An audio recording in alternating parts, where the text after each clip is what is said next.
we wanted to soften that language to, the pleasures of translating or something to that effect. I think that was Mega's. I asked for that to be added. So I thought translation is inherently problematic, right? There is no, and perhaps that is my kind of invitation to conversation. Is there an optimistic view of, or what is the optimistic view of the work that we do? What are the joys of translation? Do you want me to? Please, yeah, absolutely. Well, because part of the reason that I asked for that, and because it seems to me you could say the same thing about like poetry as inherently. And I do. Right? And so in that way, translation is inherently a poetic practice, and that its solutions, the solutions to its problems, are poetic solutions. So that it's a process that invites an artistic response, and it can only, the problems are only solved through the eye of art craft. But that invites another translation problem, given that we're in these institutions that are, in many cases, actively hostile to this kind of generalist, this kind of artistic thinking.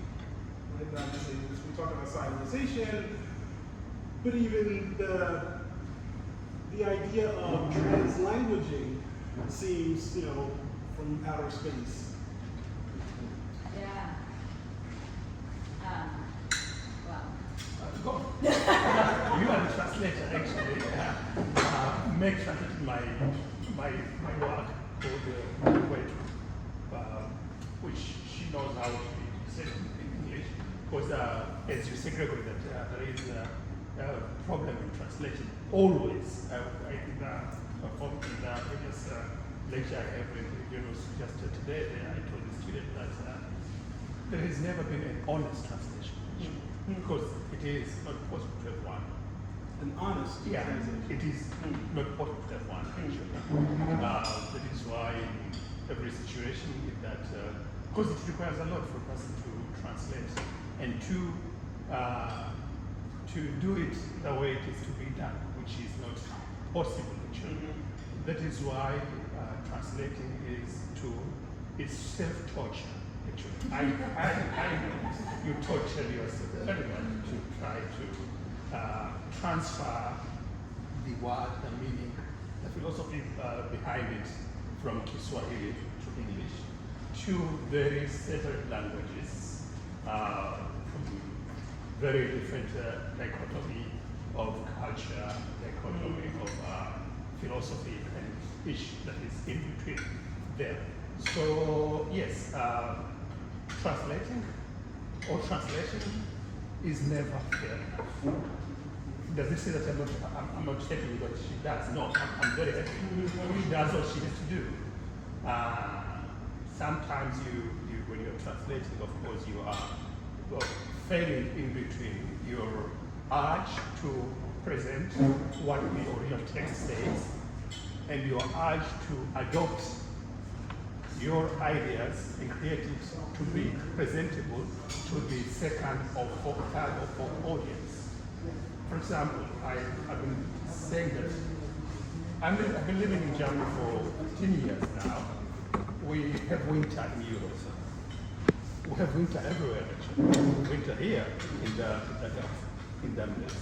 But when I speak about please. But when I speak about that's pretty confident. Yeah, I just want to bring a share over.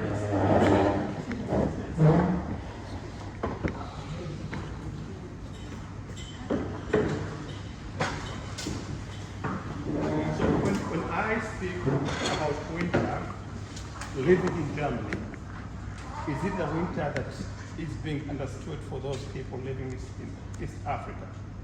Is it the winter? We call it Swahili, call it both two words.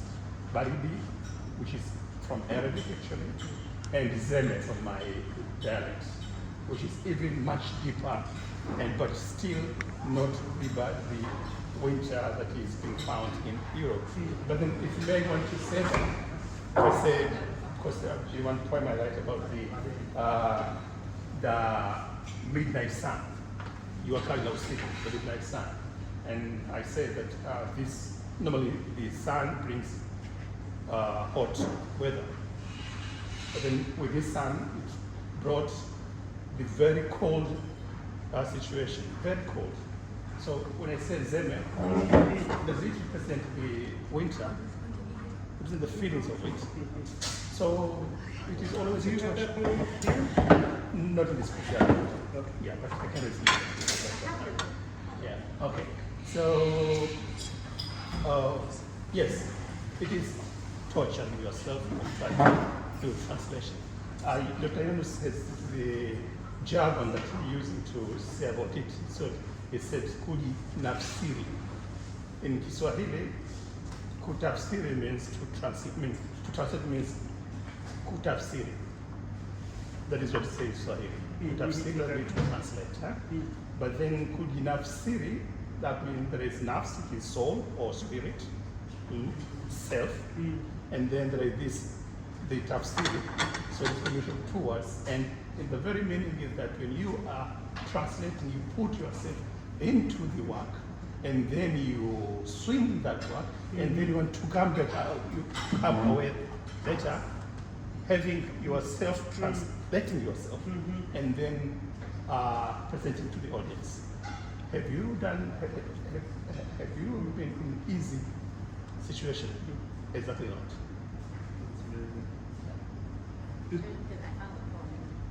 Yeah, it is, yeah. That's right, yeah. This one, yeah. You are kind of live. I mean, Is that in Swahili? The Swahili, of course. Could we hear it? Of course. Yeah.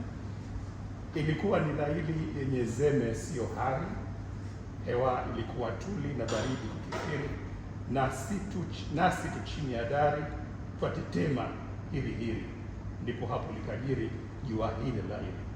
Jua kali laili hapo ndipo likajiri, majindi yakaamini kubika pasi tayari, wasalio wakasali kidhani alfajiri. Hako alona habari hadi twaihisi hari. Tulipohisi hari ndipo kapata habari kwamba jua limejiri la usiku sina hari. Ikapenya kwenye dari miale ikashamiri, baridi ikahajiri, ikatupasha vizuri miale ilipojiri, tukashukuru kahari kwa yake hii nadhari, ni zake amri za baridi na zahari, bali lisiwe nzuri jua likatuathiri. Jua likatuathiri ndo dhani nzuri, likaleta kila shari, ambari kwa watu jari, joto tele kwenye dari na majasho chirichiri, magonjwa yakashamiri kwa huo wingi wa hari. Kwa huo wingi wa hari magonjwa yakashamiri, jua likawa tafari, upele na utitiri, tukaona ni akheri baridi na zake shari, Mungu tukamdhukuru, o Rabbi ushahari.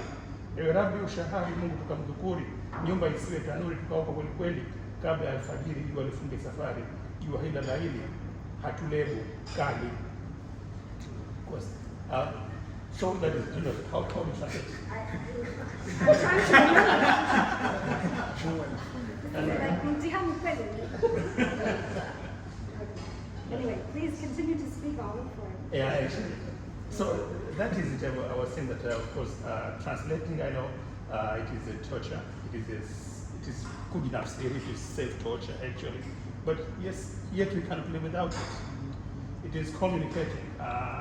Actually, for the way I do translation, it is not only about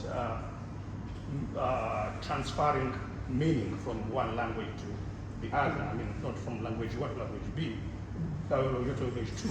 It's not about texting only. It is about everything. We human beings are the translating machine in work. Every time we are doing that. Even now here, we are speaking here, we are doing translation in ourselves. Actually, from the very low or the basic level, of ourselves, intrapersonal communication. When we speak to ourselves, we know that I'm Mohammed here, but there is many Mohammeds in me. These Mohammeds are talking to each other and translating this meaning. When I speak what I speak, I have already translated things that come from me, the original idea that I'm having in here, and what I speak from my mouth, though it's a millisecond, it is still the problem that I have been, it is happening in me. One of the great poems, Kwetu ulama, scholar in the Islam, who was saying that if only you knew what I have in me, you run away from me. Because we never speak each and everything that is coming in us. I mean, when we speak about the nafs, the self, we in Islam find that they also believe that there are not only one self in us, there is nafs amara, nafs awama, and every nafs in us. So when we communicate ourselves, even before I do communicate with you or with the audience here, I've already translated many, many things in me. So we cannot live with it. It is a torture. But then what is life about after all? Is it about torture? It is what it is. Thank you for the beginning. Thank you. Yeah, so one of the things we're moving toward in literature and creative writing is thinking about translation as close reading, right? And not entirely as a craft that one must perfect, but as a process of coming close to or attempting to come close to someone else's mind, right? And so I know, translation is never passive or innocent, it's always motivated. So I wonder, Meg, what motivates you to want to come close to the mind of a text? It's interesting. I've been building up things I want to say, so I'm trying to. So yeah, please don't No, feel but obligated I to. always say it, and when I talk to students of translation or writers who are interested in translation, I always describe it in that way of approach and retreat. That it's a kind of iterative process of getting very close, so close that you, and not just to the author, but to the text, to the texture of the text, and then it requires distance, because I love what Kate Briggs has a beautiful little book about a British translator and French about translation practice, and she talks a lot about the play of it and the joys. So back to the pleasure part.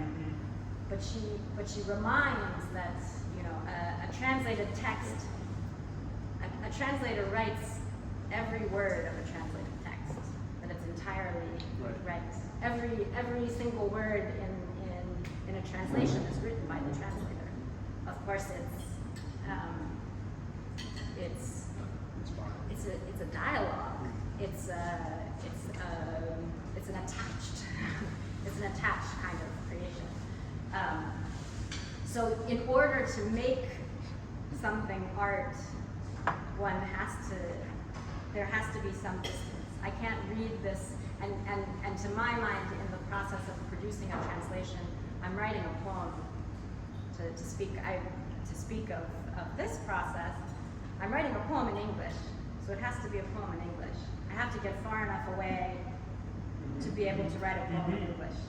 But if I get too far, then I lose the thread of the original. So it's, to me, and because, when you talk about close reading, because of that, to my mind, movement back and forth, it could be a process that never ends. So it feels, and this book, the translation is in under contract, but it's not yet published. And I still feel there's still some fluidity to it, and I'm a little terrified of the moment that it gets fixed, because it's so much that process of back and forth. even as you were speaking about that one word, I was panicking, like, how did I translate that word? I don't even remember it, you know? And maybe I need to change it, you know? So, but it's, to me, it's an artistic practice. It's a process, constant process of communication. And we were talking earlier about how translation practice is such, and this comes back to what you were saying as well, is so much a way into thinking about semiotics, to thinking about literary theory, to thinking about why do we even attempt to communicate in the first place, right? And what is in that process of communication? What is the gap between what we mean and what we say or what we write? You know, there's always a gap. And so translation forces us to pay attention to that gap. So we're an undergraduate institution, and we speak of the joys of translation and the joys of the undergraduate studies project. But I'm also interested in the kind of cynical side of, perhaps cynical, it doesn't have to be, of the market ambition, or market or political ambitions of translating. Right. So, you know, we talk about everything that's going on in the U.S. right now with censorship and right, the control of language. To some degree, translation is also always a subversive practice, right?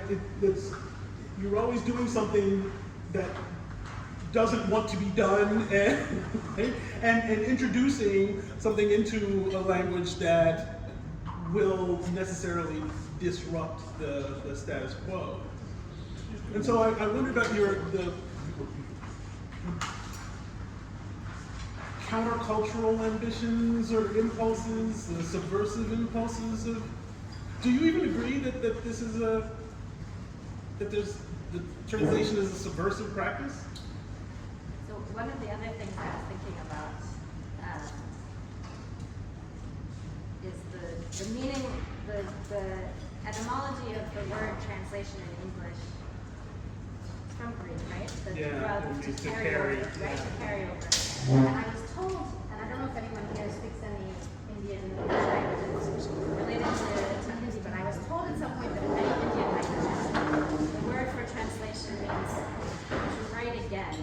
And the difference between those is the tension between them is interesting to think about them in these two different ways. The one to sort of pick up something and move it versus to Transfer. Or to speak after, right? To speak to follow. To me, there's a long tradition in Swahili poetry of dialogic poetry, and this tradition is in some Arabic traditions as well, right? Of poetic exchange. And I think very much about translation in that way, that it's a speaking back to, that it's a dialogic. So and any time you're having a dialogue, there's the potential for subversion, right? That you're introducing, you're possibly removing, right? That there's a potential for confrontation, but there's also a potential for something generative, for something new to come out of that's bigger than the sum of its parts. So to me, that's where I think of translation is the sort of the point of the meeting point between the two.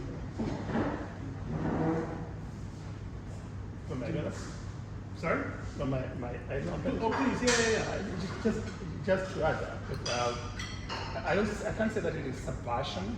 That means, if you mean by subversion that you are trying to, a sort of escapism. That you mean? No, not escapism. So, I have chosen texts to translate as a way of disrupting the poetry discourse in the US, right? I have purposely looked for texts that will complicate the way that we think about poetry in the US, right? That's subversive. Perhaps with a lowercase s, No, it's not even negativity. I'm thinking of that productive disturbance in the mind kind of thing, Yeah. right? Yeah. Yeah. Agitation.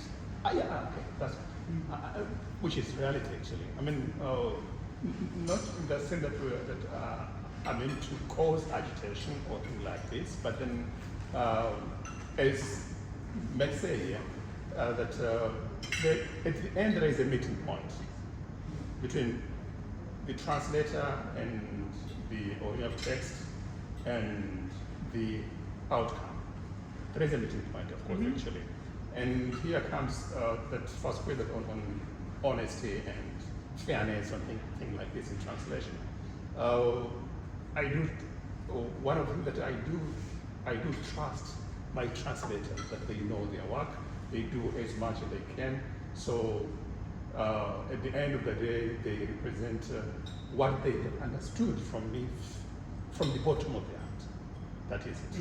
So if they choose and pick, for example, like what, 10 books, and they want to choose in each book 2 or 3 to present other thing that I haven't seen myself when writing it, as Leo was saying that poetry is never to be translated, it's never to be interpreted, it's never to be read as it is, then it is not out of the bad intention. It is just the result of the process. It's the result of the process. That is it. So, but I know, I do understand another point of view that, of course, there are the translators who intentionally want to present something out or away from the original text itself. I'm a journalist working in the international broadcast, in which we are trying to globalizing local news and localizing global news. In the sense that living in the middle of Europe, telling the people in East Africa what happens in the world through the eye of, or through the mouth of a German policy, thing like this. In each of the way, I'm not where the incident is, for example, what is now in Syria or in Gaza or wherever, I'm not there. But I do report about what's happening there. Where do I get this? I get from the agency, from Reuters, from AFP, from AP, from every other agencies. And they represent, or they speak what they, maybe what they see there.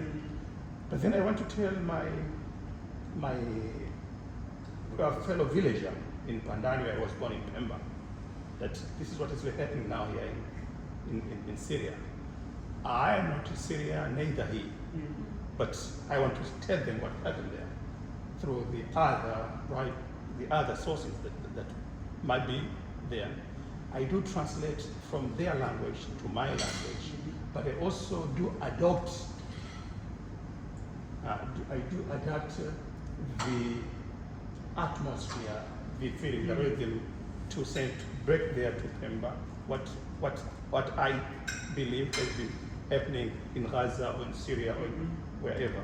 So, good intention, yes. So why choose Syria then? Sorry? Why choose Syria? Just an example. Well, as an example, why choose X place as, what makes a place worthy of communicating to your fellow villager as opposed to any other place? In theory, in communication, we've got a theory called gatekeeping theory. Right. Gatekeeper. Sure.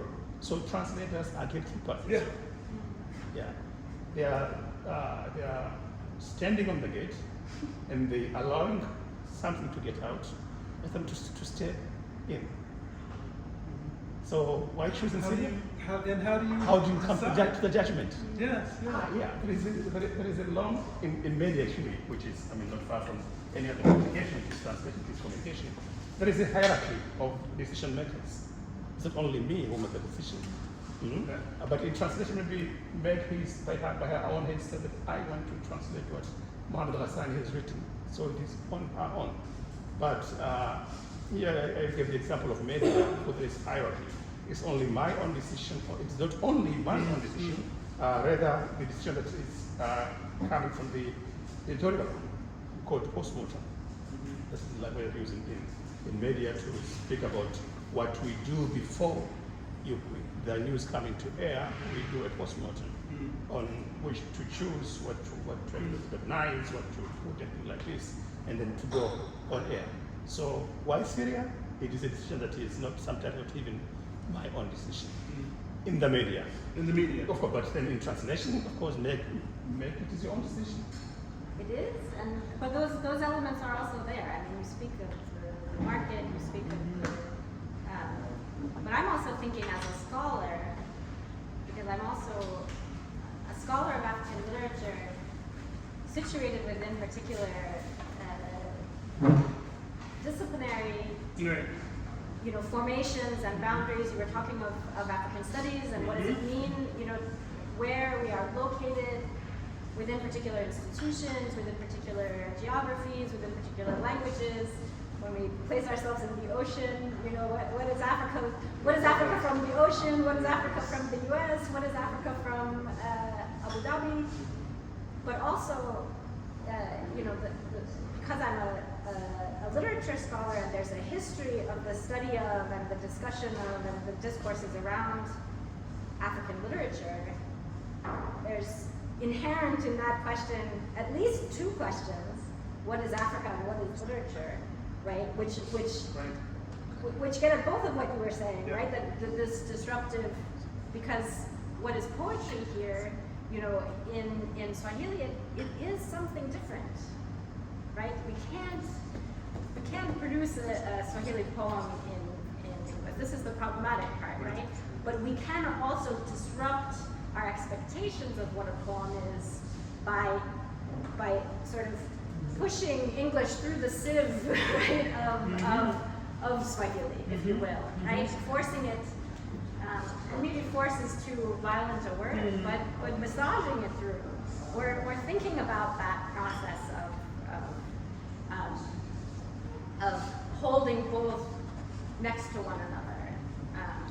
Yeah, I'm thinking a lot about the importance of the humanities in general. Obviously, that's a much bigger question. But I think getting down to it is, why is it, and this isn't, I'm not asking you to prove anything. Why is it important for us to study Swahili here? Why is it important for us to study Wolof here? But it's a very googie question, right? And what impact does it have on the world at large, beyond outside the institution, the university? Why do we write poems in the first place? Right? There is a kind of utopian vision, an ambition that we're trying to pursue. Yeah. So these are kind of large questions that there's some background, and I want to open it up to other people.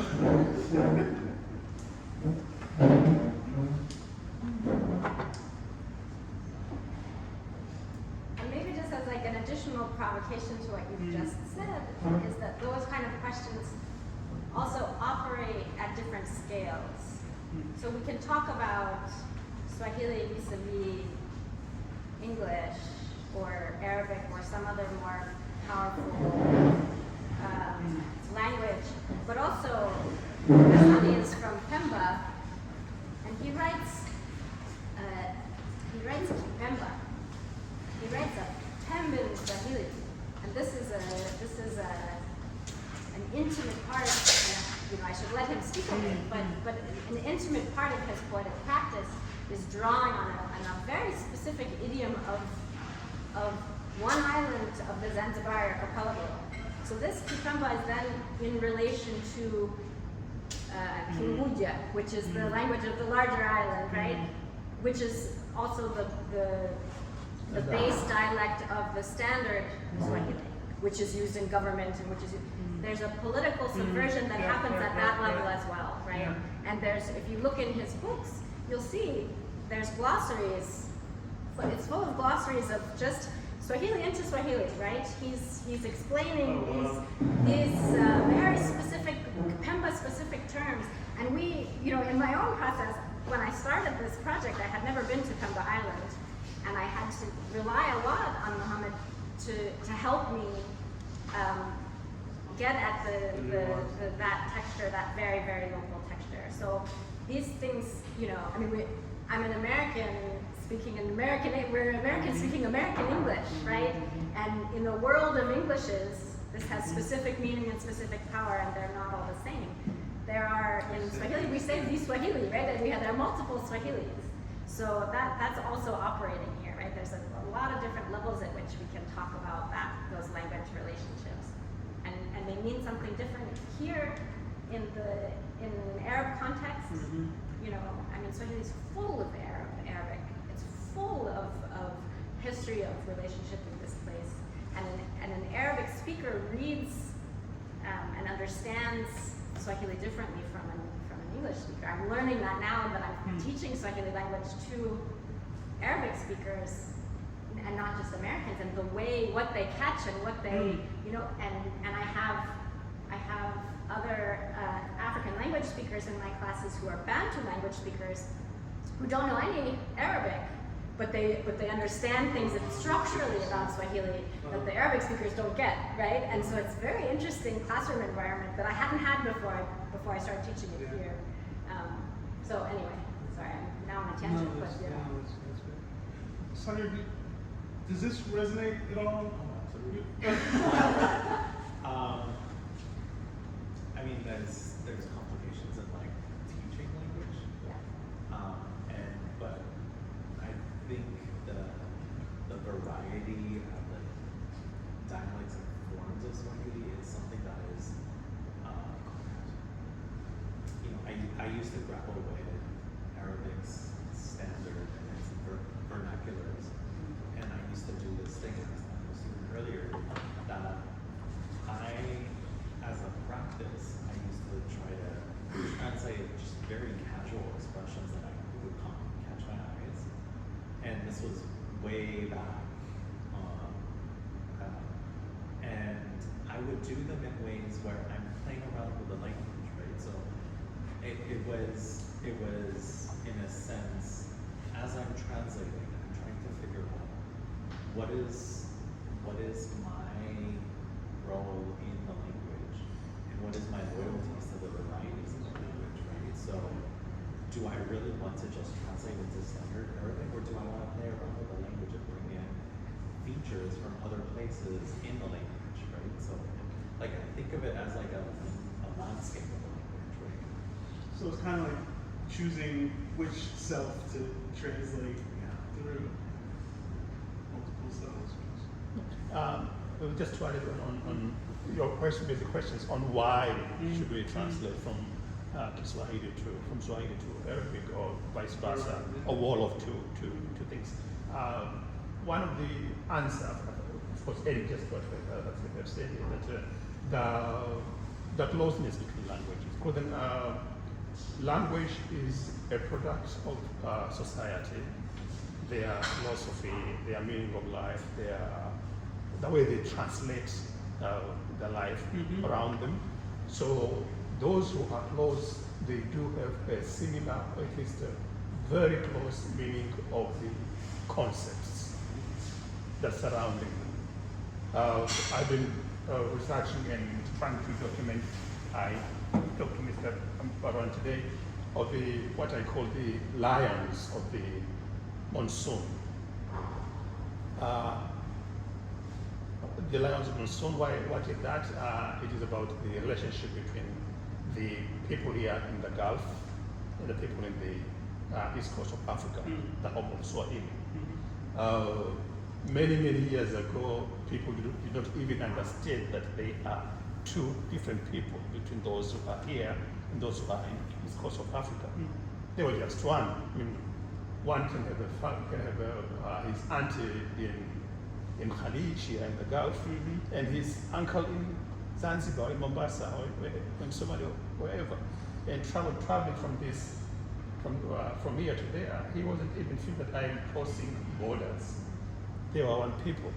So, of course, they would have spoken maybe different languages, maybe, But the fact that Kiswahili itself is, as Meg said, it has got a lot of Arabic vocabularies, words actually, not even just vocabulary, the words that are used in day-to-day today life, that makes so close to Arabic and so close to the way they perceive meaning, the way they perceive life.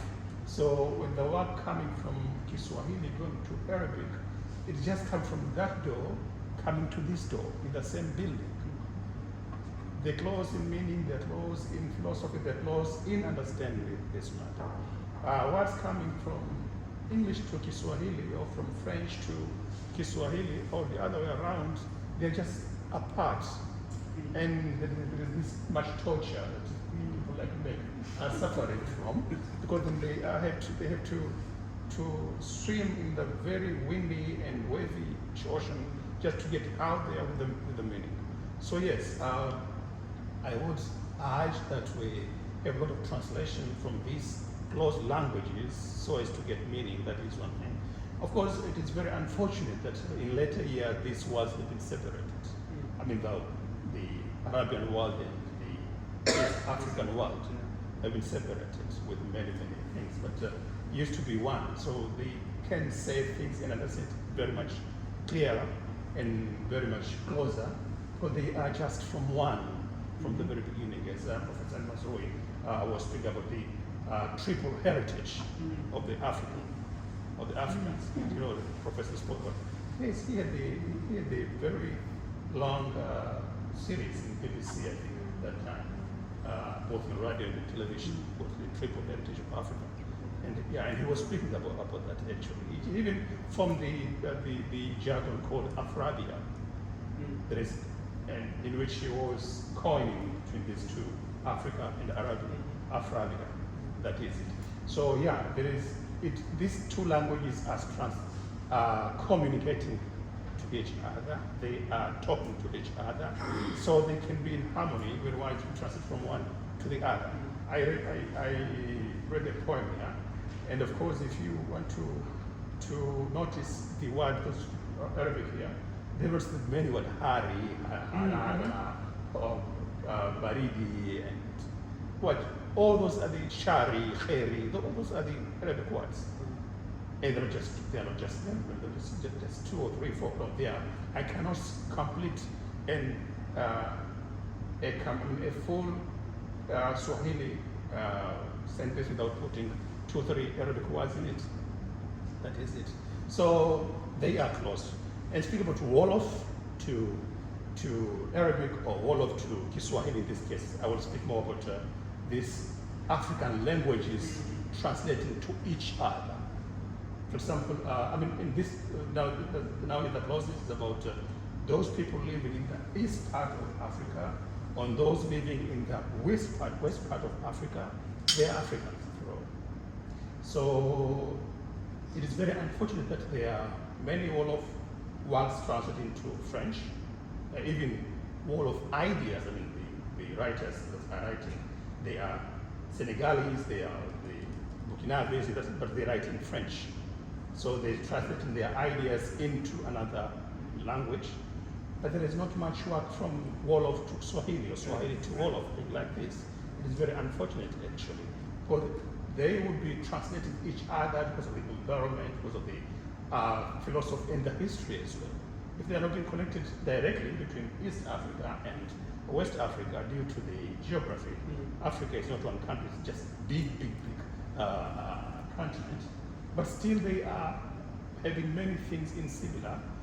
I mean, they share many things in similarity, and which they can translate each other as well. I would find it very easier, for example, if a person who speaks Wolof is translating a book written in Swahili, because he in it is finding many similarities, not of the words, but of the ideas, of the concepts, things like this.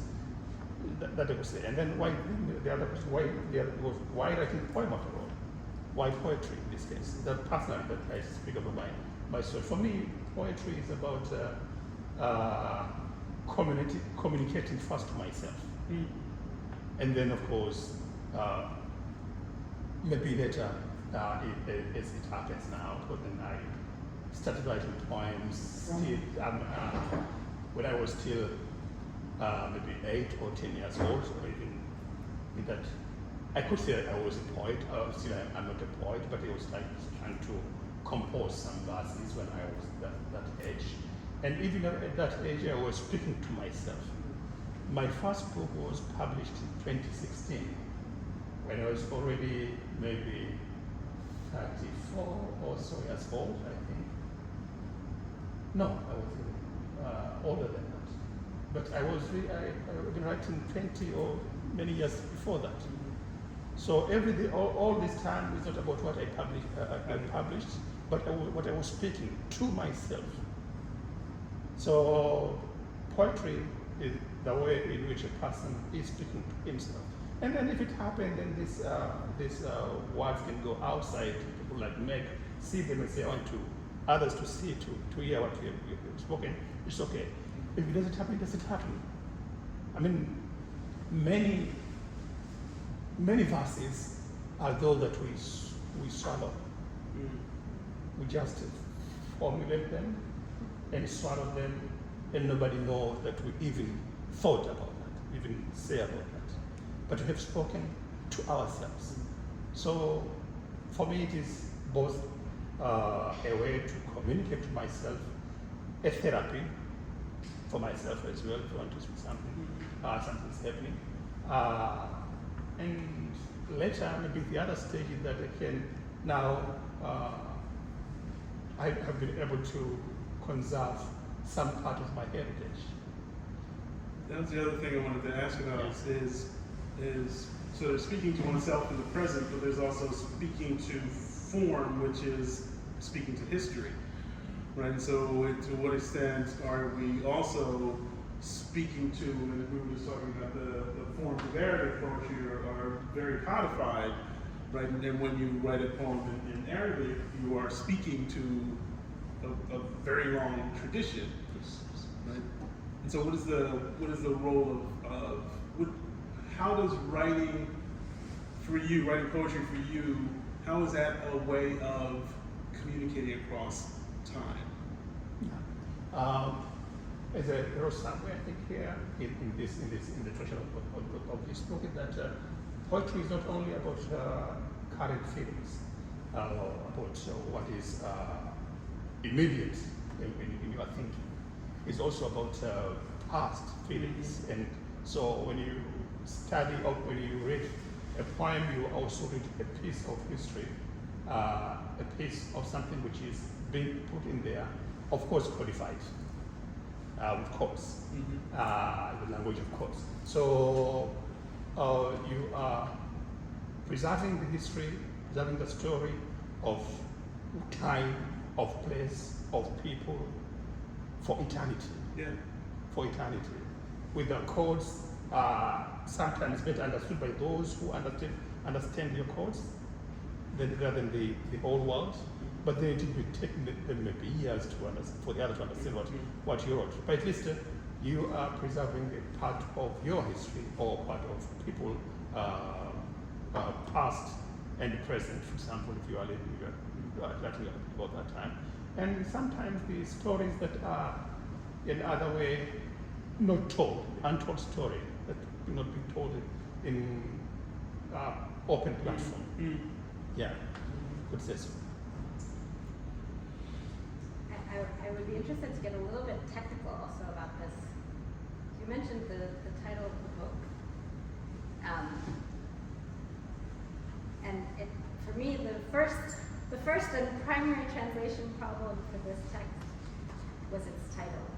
And in some ways it gets at, to me, even just Kwetu.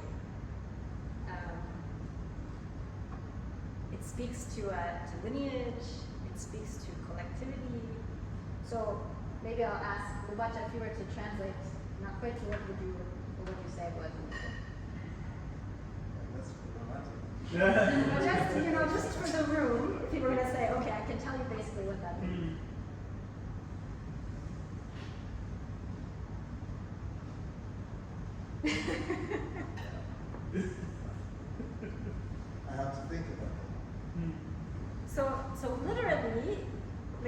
implicitly, not, I have.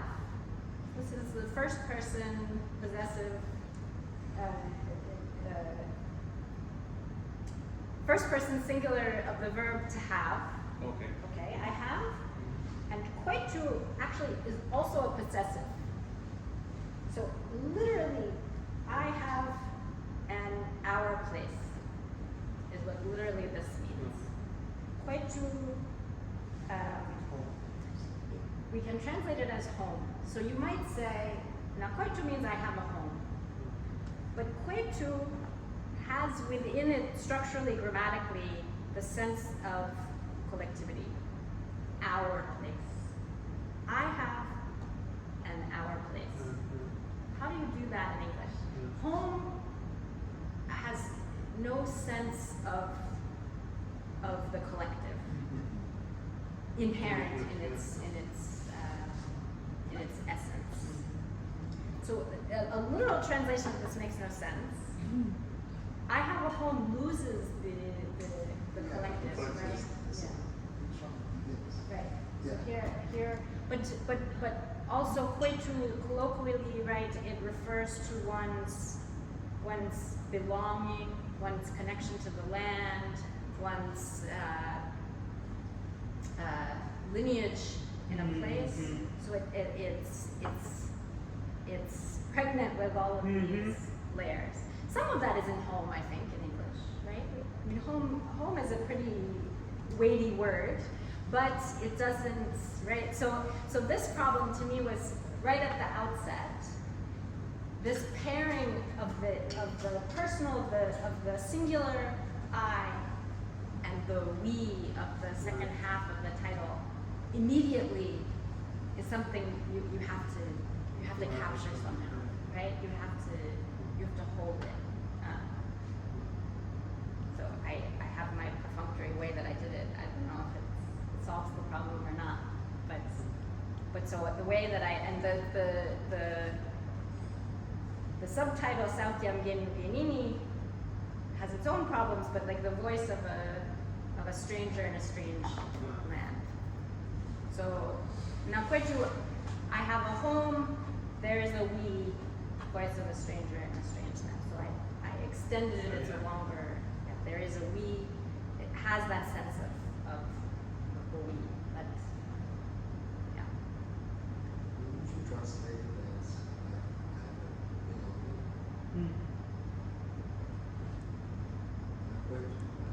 a belonging? You could. I have a belonging. What do you think? Does it capture it? It's a language. It's a language actually, not mine. Of course, his first language was English. He's English actually, so yeah. That's why you know that. Yeah, English was his first language actually. So he might know that better than I. But that is a torture, as you mentioned. Because in Kiswahili, we have got very huge meaning. Just the meaning of something of one word can be a whole dictionary. Yeah, sure. Yeah. Things like this. So then, if I speak Nakwetu, I don't know how to say it in English. And even myself, I don't know how to say it in English. How would you translate Shay? It's a very pronunciation, so it's at our place. There's really no word in French for home, actually. Beautiful word in English is beautiful, the French is just house, but chez nous, because it's home. So, In fact, chez nous, I think would work better. yes, it would work. It's perfect, but yes, chez would be in house of. Because in Swahili, because in Swahili is not only a place that you say. I mean, you don't only claim the belongingness to the living time. You claim also in your death time. Right. That is what you call Kwetu. I told him in one of our interviews that in Kiswahili we've got the word called Mava and Makaburi. Of course, Kaburi comes from Arabic word. which means the grave. And Mava, it's a graveyard, but it's not graveyard actually, something different. When a person in my culture asking you where are you from, he asks you where are you being buried. Oh, Mwaziko. Yeah. So we take pride not only in where we live, but also Yeah. where we are being buried. Yes. So if I say, anyway, Mava and Makwabi. So if you are able to mention your mother, then you are a person that is. Anybody who cannot mention their mother, that means they are coming from somewhere else. I can't even imagine that in American English. Right. No, Concept, it'd be yeah. completely taboo. Yeah. Yeah. It's taboo, yeah. But for us, actually, it is not. Which person is going to Mava, and it doesn't mean that he wants you to die.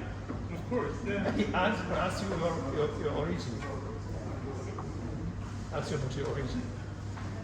There's these seats are open. These seats are open. Yeah, yeah. Have you ever considered bringing in a third language? So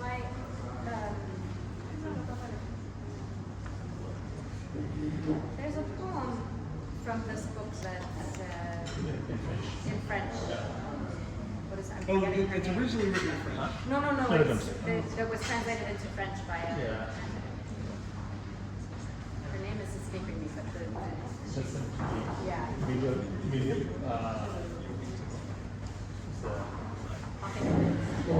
In the middle of the night, I'll sit down. Right. But we started a group actually. This was a pandemic project. This was a COVID-inspired of translators from Kiswahili into other languages. And because Swahili studies is a relatively small kind of scholarly world, we knew enough people to have maybe 5 languages represented in this little group. And we were just meeting on Zoom. It was partly just for camaraderie. We're all working on translation projects. But at some point and it wasn't with Ghassani's poetry, it was with a short story by another Tanzanian writer, Berg Kopan. The other Tanzanian, yeah. We decided just as an experiment, it was really a game, we would all translate this one story into our respective languages, and then we would have some conversations about the process. Yeah. And we recorded these. At some point, we talked about we need to publish this in some way, maybe on a website or something. But what was really interesting about it was that the problems that emerged, and this is, we can imagine this as soon as we start talking about Shenu, right? That all of a sudden what's a big problem in English is maybe much less of one in French. So we started talking this very short story. The things that were an issue for me and my fellow English translators were different from what came up for the German and French and Italian translators. And when we started talking to each other, it would lead us back to those moments. And sometimes somebody else's problem in Italian would bring me back to this spot in the story, and I hadn't given it any thought. I had a quick answer in English that I assumed was right, and then when she started talking about the problem in Italian, it brought me somewhere else. It brought me back to the original, and I thought about it differently now, thinking about it through Italian. And it was, and so that we all revised our finals based on these conversations that we had. It's very interesting. I've had I've had a lot of conversations with other translators into English from various languages. But this was the first time I had done this where we were all coming from one and going different places. And it was an enriching. That's right. I want to do that in class. Yeah. It's not right. It was really fun. Yeah. If you have the advantage of everyone being able to work from the same source language. Yeah. I mean, from English maybe, and then out.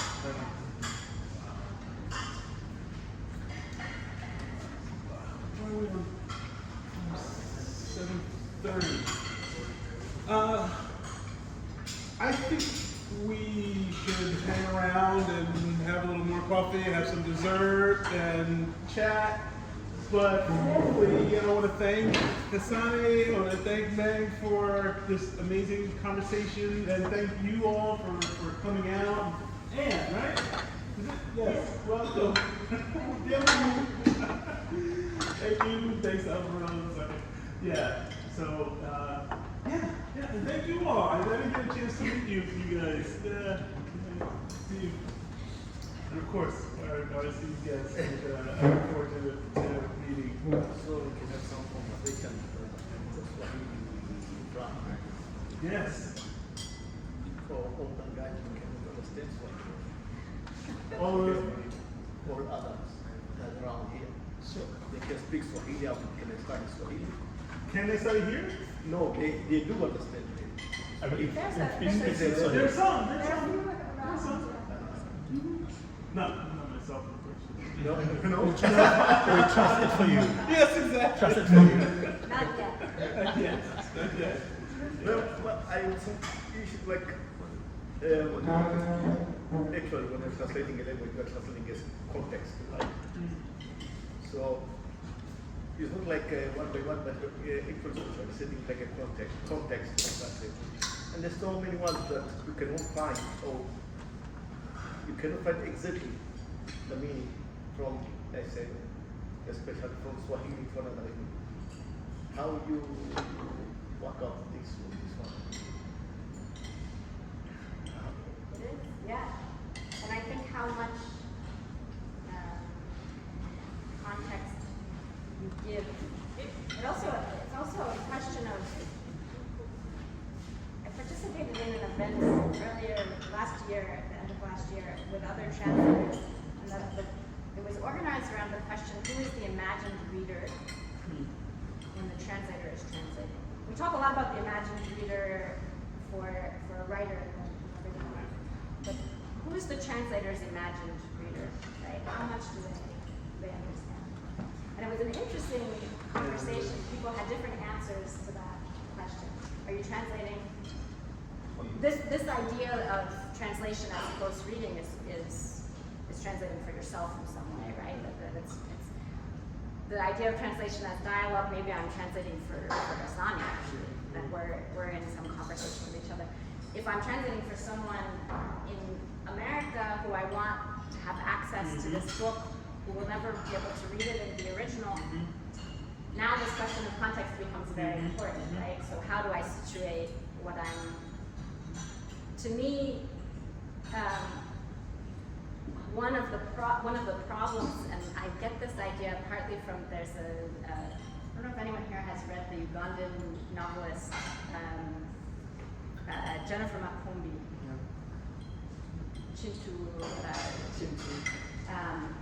So, yeah, the first woman. She has a number. She's an excellent. I recommend her novels. But I heard her give a talk where she talked about how, the annoying thing about Western readers is that they want to be handheld through stories from other places. And she was like, those of us who grew up in the colonized world, nobody was telling us, what's an apple or what's a rose. We had to figure it out, that the snow, what is all. So there was work to the process of imagining ourselves into these foreign worlds, and I want my readers to have to do it for me. And I take that a bit in my role as a translator, that first of all, there are a lot of readers, is one of her arguments, there are a lot of readers of English in Africa, and I'm mostly writing to them. So the rest of you can listen in if you want, but this is a conversation between us who understand, and you'll have to figure it out. So if I'm thinking about my conversation with Ghassani, it's a rich, deep, he speaks so much English, right? He's come to English through his contact with foreign ideas, foreign speakers, so forth, and I, through my contact with this foreign place. then we have a really interesting conversation. It's a much less interesting conversation that I have with someone who knows nothing, and their assumptions about Africa start at this very base level. And I'm kind of a lot less interested in that conversation. You know, it's funny, you know about the Dakar Translation Symposium, right? And so there's a symposium that I have been involved in. We held it in Dakar at the University of Sheikh Anta Diop for the first year, and then second year in Accra at the University of Ghana. But it is a conference that is held in many languages simultaneously. So we had Arabic, English, Portuguese, French, Wolof, and it was fascinating watching the Americans in the room squirm, their discomfort at not being spoken to was really fascinating. Right? And so the kinds of privileges we assume in the readers is also an interesting dimension to think about. So we have a responsibility in some way to the writer, right? We don't want to misrepresent them or to have them misrepresented, but also, right, when we think about how much do we cater to these very ignorant readers that we might imagine an American reader who really knows nothing, right, of this. And expects to be centered. So this is not really, I'm avoiding your question. This part of discussion. But I was looking to searching the meaning of like the word like Usonga Ugali. How would you mean that? Push the flower. What is it? Usonga Ugali. And what does it mean? I mean making the very staple food in Tanzania and other East African countries with the ugali. Now, when we are cooking the ugali, we say that in Swahili, kusonga ugali. Now, how we translate it in English? I couldn't find it in search everywhere. I couldn't find it. Very specific One of the same process. I got the answer is that to move the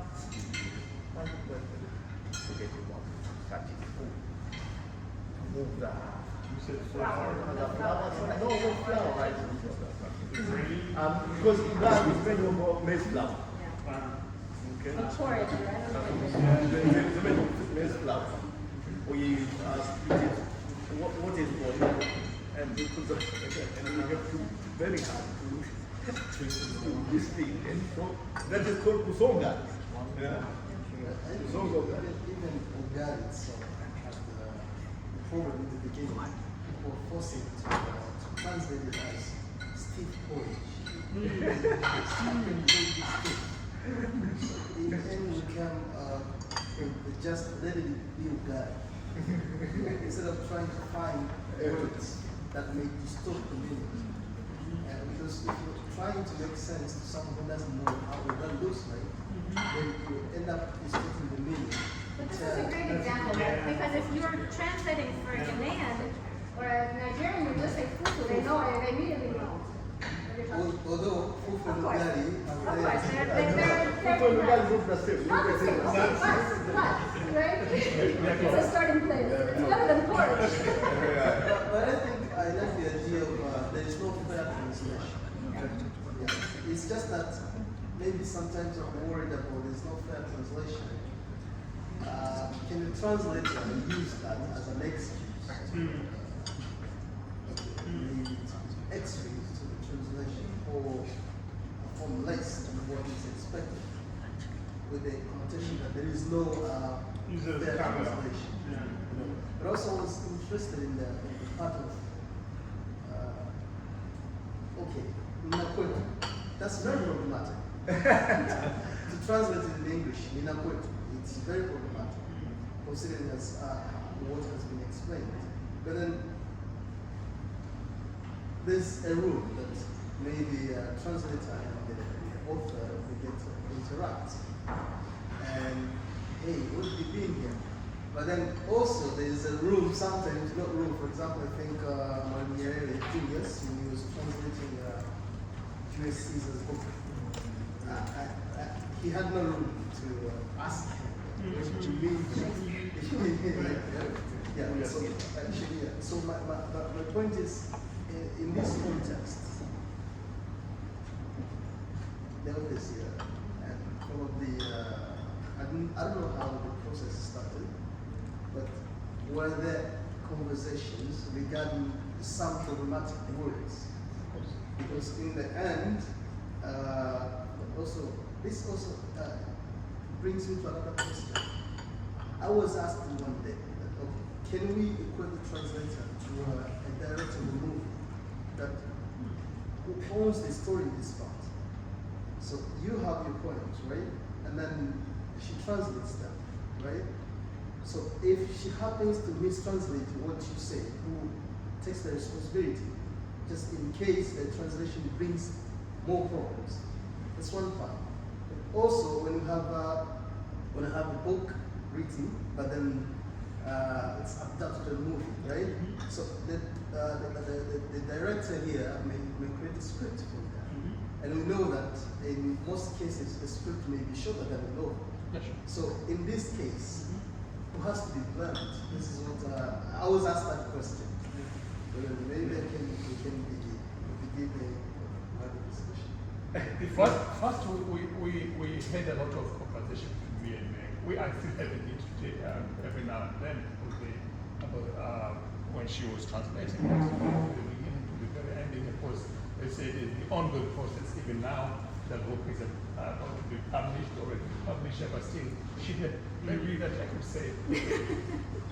So thing like this. So it is an ongoing process, conversation. Of course, it is very unfortunate that by that. I mean, it is very fortunate now that we have the means of communication between the translator and the original producer, the originator of the text. In this case, me and Meg. We have every communication means to be there. I mean, to be sitting together. If she is here, in Germany or so. That was on the point at the time of Julius Nyeren was translating the Julius Case innovations here, Julius Case about Venice. That was it. And in terms of blaming, it is if you are starting from the negative point of view. I told you earlier here, as an originator of this work here, I do put my trust on my translator. She is doing her job. She is doing her job as much as possible. Yet I know it is a torture to her. And yet I know it is very much problematic for her to get each and everything the way it is. But even if she sent me the last product of hers, she knows that I never turn it back to him. Otherwise, to her, at the time of discussion, then we can discuss this, can we mean that, So, but once the work is done, for me, not only her, also other people who have supported my work, I never return to them to say that you said this here, this is what I meant. Even if this is what I meant, I don't say that. Why? Because then I have started from the positive perspective that this person is doing all that she can or what we can to produce or to reproduce what I originally meant. So it is just fair that they have done it that way. That is it. One thing. And the other thing, because I happen to have done my master's degree in translation myself, so I'm a translator myself. So, and I'm working with told in media, in foreign media, which is broadcasting for my local people. That means sitting in Germany, in the middle of Europe, broadcasting for East Africa, for Swahili. What even my master degree, the thesis I wrote was about my work. I was watching how we did our postmortem, as I said, how we arrived to the conclusion, how we arrived our works, and I said I want to do my master's on this very topic. So to be honest, I did my master's when I was sitting in my desktop in my office in Bonn. It was all the materials were there, all the data were there. I was taking the text that translated from English to the Swahili or German to the Swahili, and then see how they're doing. So it is the day-to-day job being done there. So I was, I happened to have to have studied translation myself. So I know it very much sure that what is Meg is doing, it is what I'm doing every day here, and yet I'm sure I'm not fairly, honestly representing the original text. But at least I take courage of presenting what I think it is what it is meant to my people, my audience there. So the blame, no blame actually for me. There is no blame. It is in that place. And even if somebody says I can defend it, I mean I can defend my translator. I've been doing that. This book, Meg Arenberg, which is my last book that This one. This one, that's my last book. Meg Arenberg. Oh, my last book. For example, I wrote about the kids of Gaza, and I call them the birds of Jannah, the birds of paradise. And in the I spoke about they are now in Jannah. I was giving hope myself maybe of this what's happening there. I said they are now adventuring on the lake of milk and honey. But because the word ziwa in Kiswahili but also another meaning is breast. My translator thought I was meaning this. When it's about kids. The breast that produce honey, milk and honey. That was, of course, what she meant. I said, oh, that is even a good one. Than what I have used. So I like it though it is. But then sometimes it is not about, it is about the intention.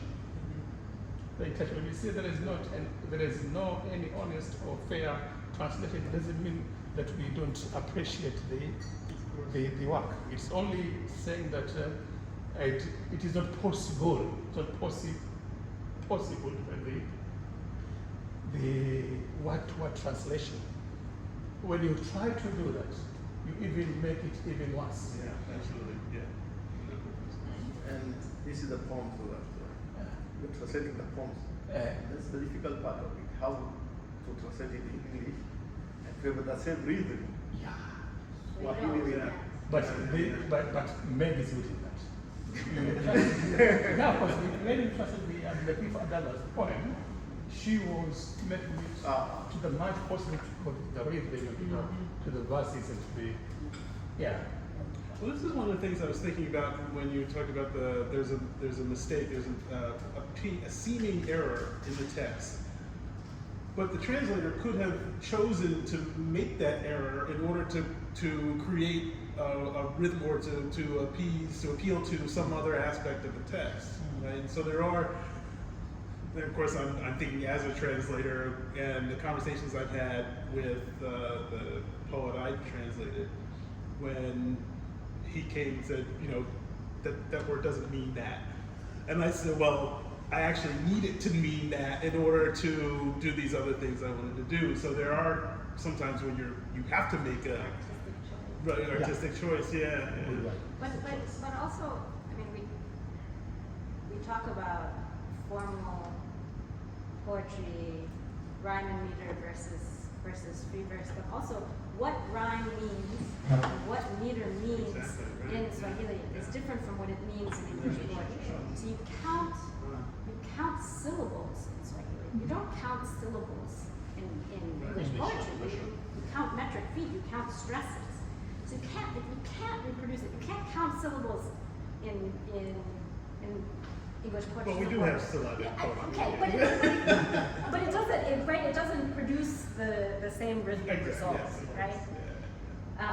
In Swahili rhyme, it's a repetition of the final syllable, right? Which is it's something different from Right, it's vina, right? It's not actually rhyme, it's vina, right? So So translate Dina. it's this repetition The last of part. the Syllable. The final syllable is the same. It should be the same. This is the Sani Ani that you were talking Yeah, about. lady, So, yeah. or at least the close one, if you don't. Ambazo sauti ikasikika, Ibrahimu kafika. Kwake tumekusanyika, kwake tumekualika. Ka. Yeah. Ka. And this is much easier to do. You know, ka it's a grammatical More common. form that repeats all the time in Right. Swahili, right? Then Yeah. you don't have the same morphology in And that's an equal because also Swahili, one word can have so many meanings, 3-4 meanings. So I remember my Swahili teacher a long time when I was in school. He has this poem that explained 3 meanings of the same one. Ka. Ka. right. Muyaka does this all the time. Ka. Ka ukae kitabu. Right, sasa. Ka lamnasi ni wakala uzima. Ka mnasi aliwahi mzima. Ka ukae kitabu utuza kwa mtima. The same ka, 3 meanings she explained explaining in Swahili and the meaning in the poem. That's like that. I was thinking about the director analogy. I think of the translator more as a dramaturge, actually. So the dramaturge is the scholar of a play. And the dramaturge knows the history of the play, knows knows other translations of the play, right? So it's an expert, overall expert on the play. And so that I tend to think of the translators as having to synthesize all of these disciplines, right, in arriving at, as you say, the texture of the text. It's a lot of work. I do have a question. I want to go to this word, Kusonga Uga. Which is really a problematic word. We have another word which means pole, which really startles English speaker because pole means sorry, right? And it's Means Sorry. sorry. So if you Oh, okay. translate it very quickly, it's sorry. It is such an ambiguous word in Kiswahili. It's something you do every day. But pole really means I sympathize with you. But if you're going to go to Google Translate or ChatGPT, then it's going to say shit. So it's difficult. So the difficulty of Kusonga, because it might not even make sense. Like, what would be the close translation of Kusonga? Kusonga is like to push, right? It's you're squeezing the flour against the side of the pot, Yeah. right? To It's move also the trying to squeeze yourself into a minibus. yeah. It's Kusonga. you want to make space. But it's not only to squeeze, to squeeze and to twist. It's a motion like It this. can be cooked. So that can be cooked. So, but my question is for translator, and I teach a public health class. Do these words not only describe a certain process, but these words are also philosophical. Yes. They are also trying to conjure a certain ways people see the world. That this modulation is a philosophy, it's a way of life. I'm thinking of another word, kupiga. So we say piga ngoma, to beat a drum. Sometimes people say kupiga simu. We are literally hitting a kind of a violence, describing violence, kupiga simu. And I wonder what happens to that philosophy, right? Because you're describing this Kusonga Ugali, but this is not just Kusonga Ugali, this is how people see the world. This is how people see fertility in a very different way. This is how people see death. That's what we were talking about Right. today. In European conception, death is something that is terrifying, is temporal. In African cosmology, many stories is about unity, life and death. Yeah, and yet when we try to translate this in public health, the work that we do, that is all lost, and we are really trying to commensurate or to approximate biomedical European terms. But so what happens here? I'm so happy that you mentioned Poland, because I always tell this story. When I first went to Tanzania and came back, I actually had to write a poem. And this gets back to the very first thing I said, translation is a poetic, it produces poetry, right, because of its problems. I had to write a poem about Poland because it was like, after living in Tanzania for 6 months, I produced a need in myself for a word that didn't exist in English. And it hit the back of my tongue, right? Constantly. And I had no English word for it. I literally, you could ask Jonas, I taught everyone in my life this word because I was like, I'm gonna need to say it. I need you to understand what I'm saying when I say it, because I developed a need for a feeling that I didn't know I needed it until I had it. Right? Because it's such a pure communication of empathy. There's no apology in Poland. There's no pity. This is a line in that poem. There's no pity in Poland. There's no pity. Sorry does not do it. It's not enough. You need it. You need. I'm telling you. Right? And then I learned that there's a Pole equivalent in a lot of African languages have one. There's one in Wolof. I learned it. It's like I can't remember. But I learned it because I had a friend who also studied abroad in Senegal, and she told me, "Oh, there's a word like that in Wolof that I learned." But this is the epitome of that. What you're saying. Yeah. Even Sonia. Sonia. That's no meaning. Even it doesn't really translate. Sonia, Fionia. Yeah. I haven't seen in any other tribe or community. So, like in Tanzania, or somewhere in Zambia, this is like, he's really angry and he's not happy for what you've done. As with that, so there's no meaning at all. But everybody understands. Of course. Even if your child, if you go home and you see them doing something, the moment you make that action, they know that that is serious. And they will stop doing it. Yeah. Okay, can you please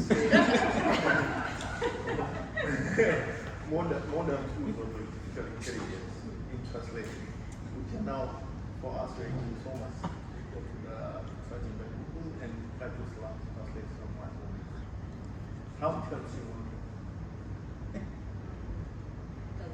It doesn't. No, but what I notice when you use AI like ChatGPT, sometimes you challenge and really search and give you the meaning. I've tried many times to give you translation, it said, this is not what I meant. I'm sorry. Then it goes back and say, what about this one? Until you get what you want. Google and all is different, but when you go to this AI thing nowadays, it can help you in getting the right meaning for Songolani. I haven't had that word. Go try it and report back. Because I tried so much and I didn't get right words, I mean right meaning in the English.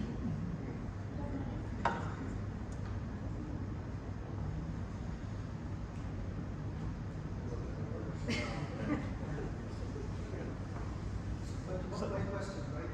Where does the philosophy behind the word? Because I completed my manuscript and I'm struggling on the idea on ideas about development. Like how do we see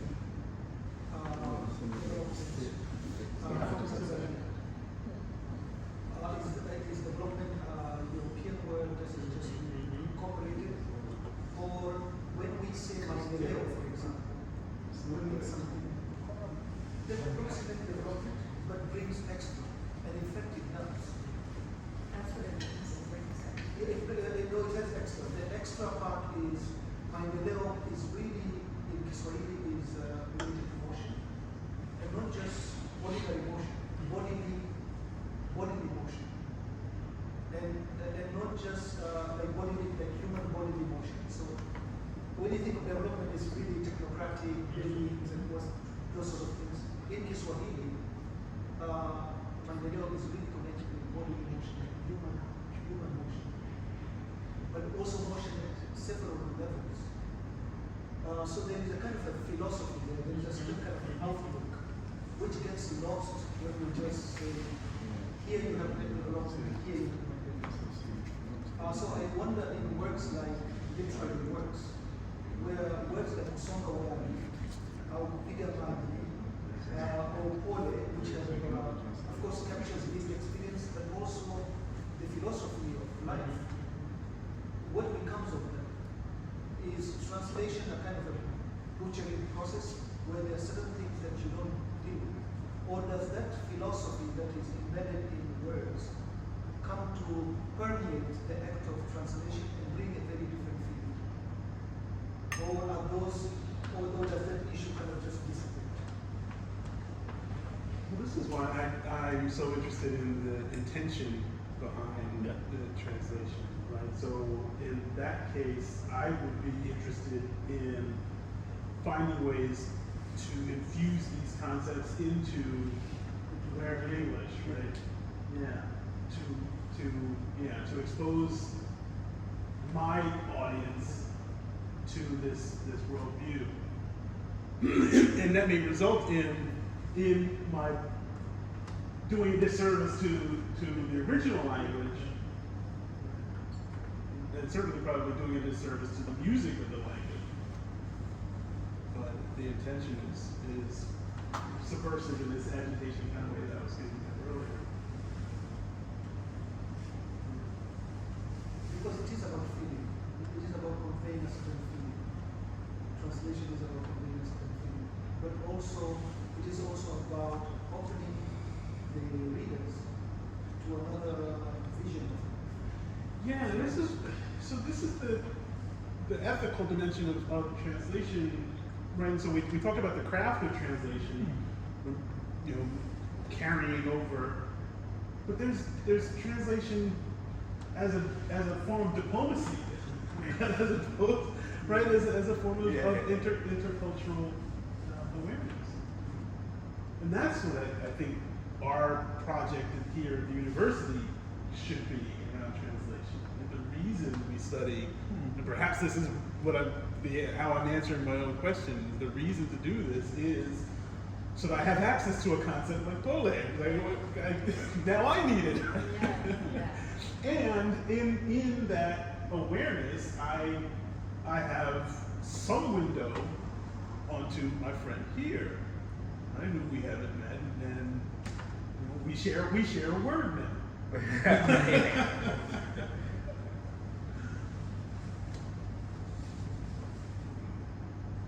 And so you have to test it out. Oh, God is not intervening here.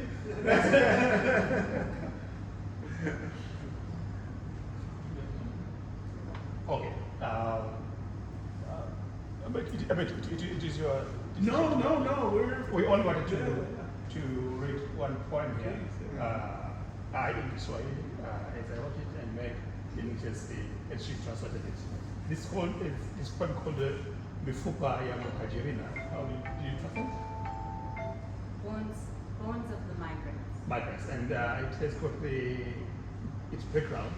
I wrote it in the beginning of 2014 or so, at the time whereby the amount of people who are drowning into the Mediterranean Sea, those migrants who are looking for their opportunities to reach the coast of Europe, was in high number, still now in this case, and I wrote a poem after this that child Kurt, somebody Kurt from Syria, a small child, was the symbol of his suffering the seashore. So it was a better, and it was big. I didn't migrate myself, and I wrote this book when I, of course, it's my reflection on being migrant myself in the foreign land. So I registered this. As we said earlier, that the poetry is not only about feelings, but also is about registering the events of history. That is it. So, start now. Maji yamekupwa fukwe, tonge tonge zimeroana, mapande ya mafupa sasa juu kwa upeni twayaona, ya watu waliotupa mkondoni chombo chao kilipozama, mifupa mipevu mizito ya wanaume na kina mama, mifupa michanga ya kitoto ya vijana na wasichana, umma ulioghariki kwenye bahari ya kati, waikimbia hilaki na mateso Afrika, mauaji ya Arabuni na mauti ya Asia, wengine watarazaki dhana raha za Ulaya.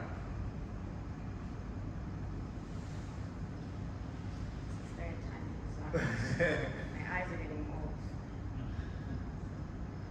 The water has receded, the shore but wet lumps of sand, shards of bone out in the open now. We see them. What's left of bodies tossed in the current when their boat went under, the dense, mature bones of men and women and the slender ones of children. A community drowned in the Mediterranean Sea as they fled calamity, torture in Africa, killings in the Arab world, certain death in Asia. Others seeking sustenance, the promise of comfort in Europe. Kilozama baharini wahenga walishanena, kitakuja ufukweni jahara itaonekana. Ioneni mifupa ya mhajirina imetawanyika kwenye fukwe za Ulaya, haikujizika huko chini kubakia, bali imetufika risala kutusomea kauli ya wahamaji, makwao walokuhama kuzikimbia na kama kudhani wataiona siku moja ya neema kwa wao, kwa wana wao, kwa mwisho wao. What disappeared into the ocean, the ancestors have already named.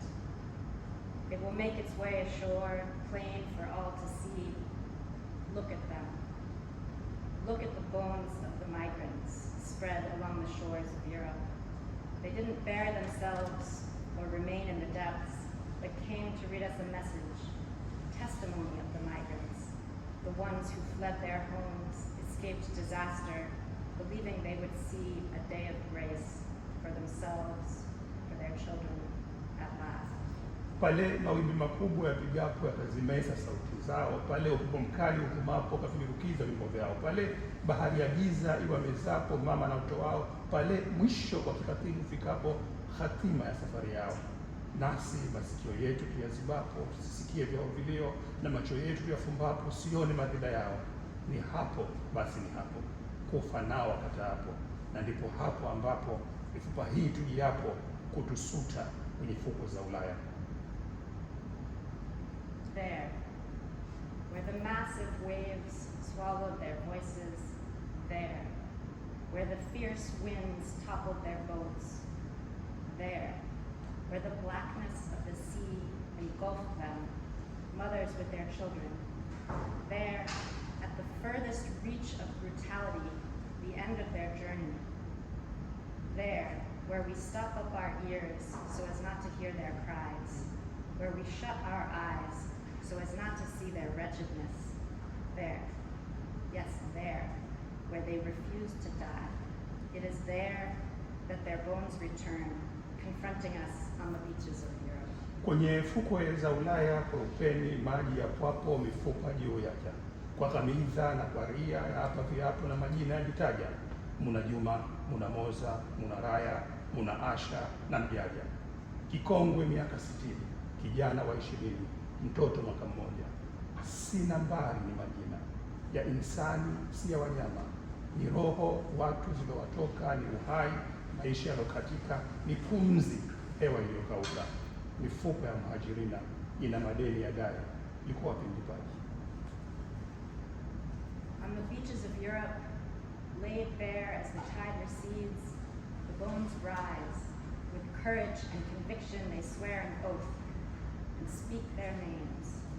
Herein is Juma. Herein Moza. Herein Raya.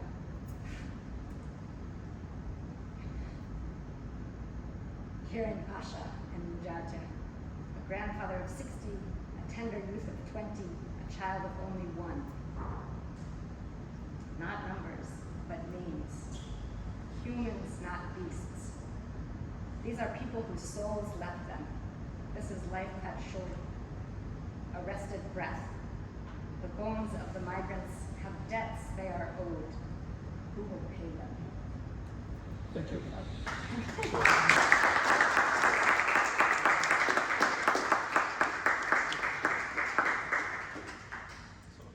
did that to me. That's the torture. Like this,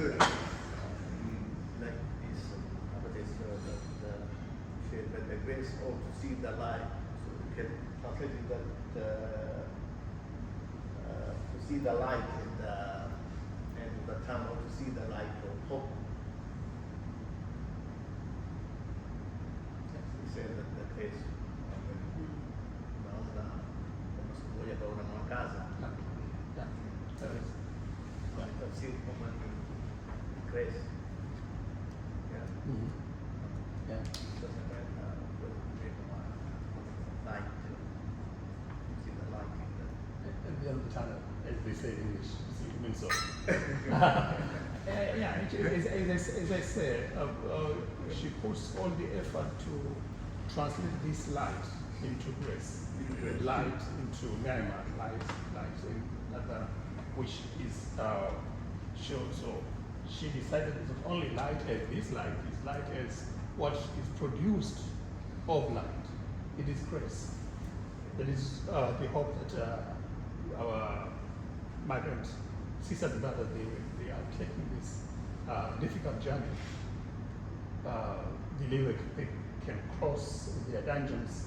They can cross the sea using those shipwrecks to other parts of the world, just to other coast of the world. Once they go, they are in Europe. Now they are in the grace. Now they are in the enlightenment. They have liberated themselves, only to find out that faster they are drawn into that sea, they are not being accepted there the time they arrive there, and a lot of other prejudices that is in between. So when she described this, she took it as grace, and she had that in mind, that it is what? Yeah, context, yeah.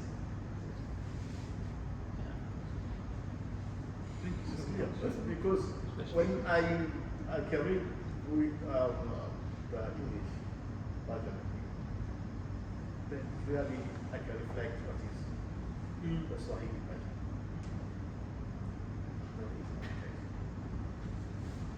It gives the same feelings. Or even more added feelings. Even more added I feelings. appreciate that. Now, this question of the reader, right? Who are we thinking of?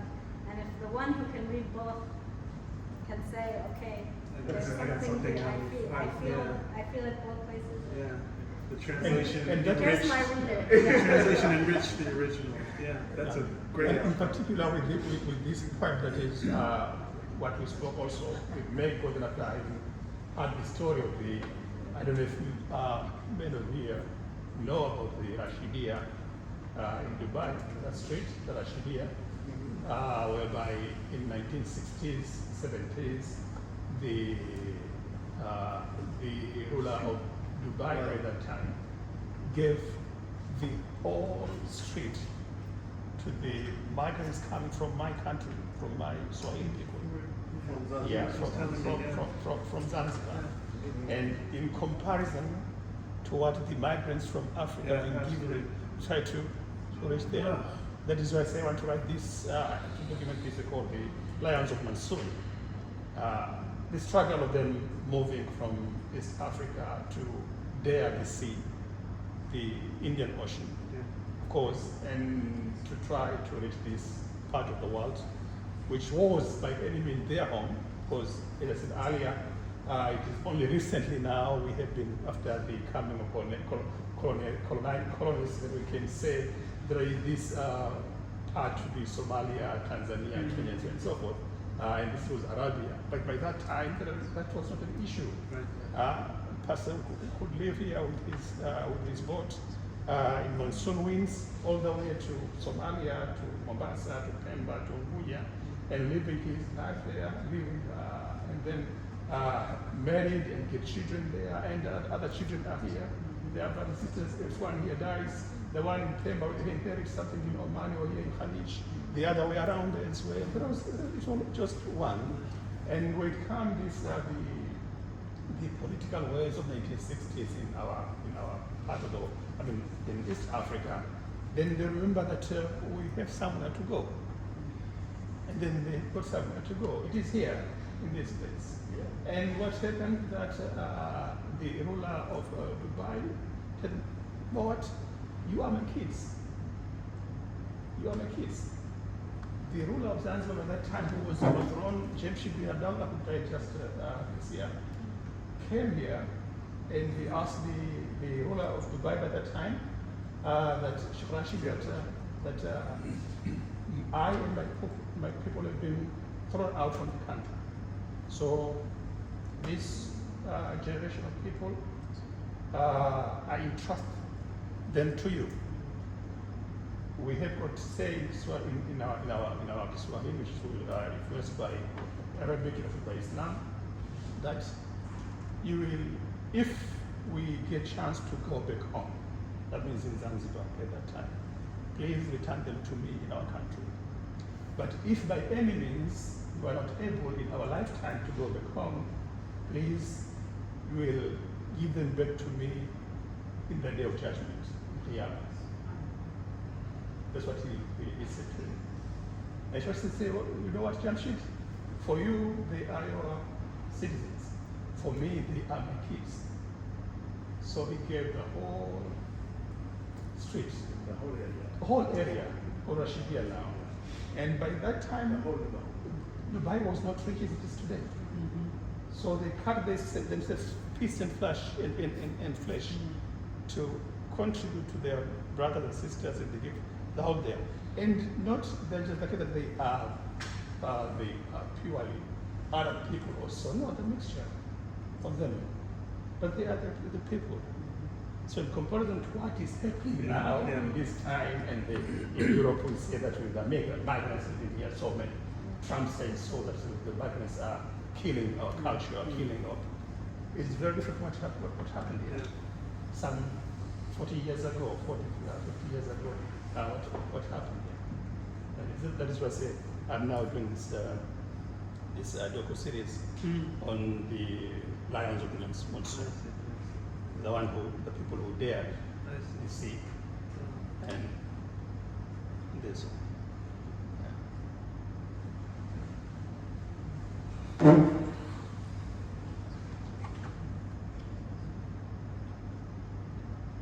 Is everybody here? Yeah.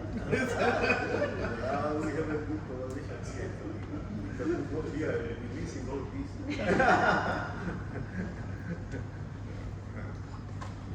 Because I will. Yes, so let's say in your writing, which mostly the author influenced you?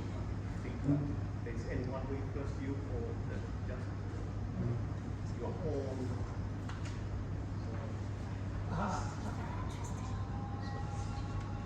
Oh, thank you. Thank you for coming. Thank you. About who influenced me, it is my upbringing. I mean, I cannot say that I just follow as much rule and do what I do, write what I write. No, it is a long chain of people, long chain of events, long chain of histories and stories that created me. I was born and raised in Pemba. And don't know, of course, you know the sort of Pemba, you know the sort of Zanzibar as well. So each and everything that was happening at that time I was born, each and every story that I heard from my people, in particular my mothers, I got two mothers.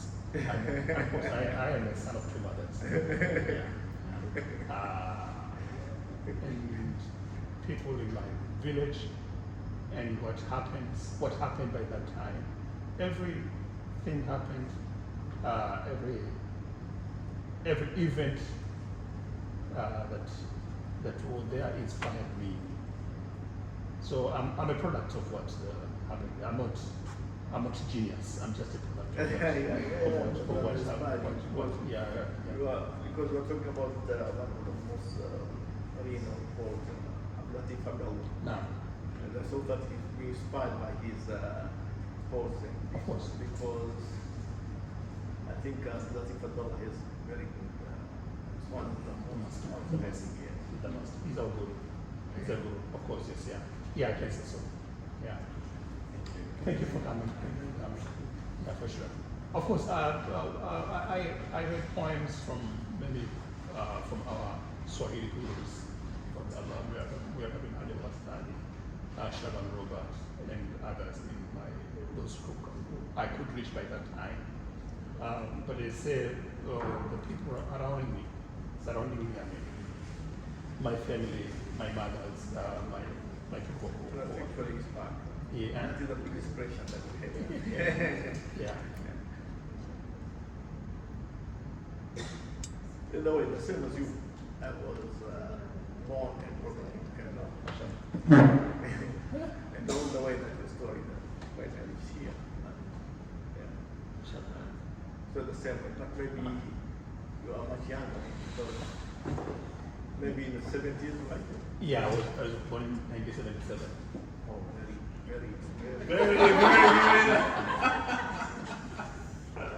very young. Because we wrote that time the birth of CCM. Yeah, actually that date, the day that I was born. Exactly date. Yeah, right. 2nd of February. 2nd February. Yeah, 5th of February. That's the date. Actually, when I was younger, they used to send us gifts every birthday of season. Yeah, so I was gonna make them. So I giving I have to get to my daughter. okay. Thank you. Yeah. Yeah. Thank you so much. Wonderful. Yeah. Wonderful. So much. Really good. Yeah. Thank you very much. Thanks a lot. Thanks a lot. Thank you so much. Thank you.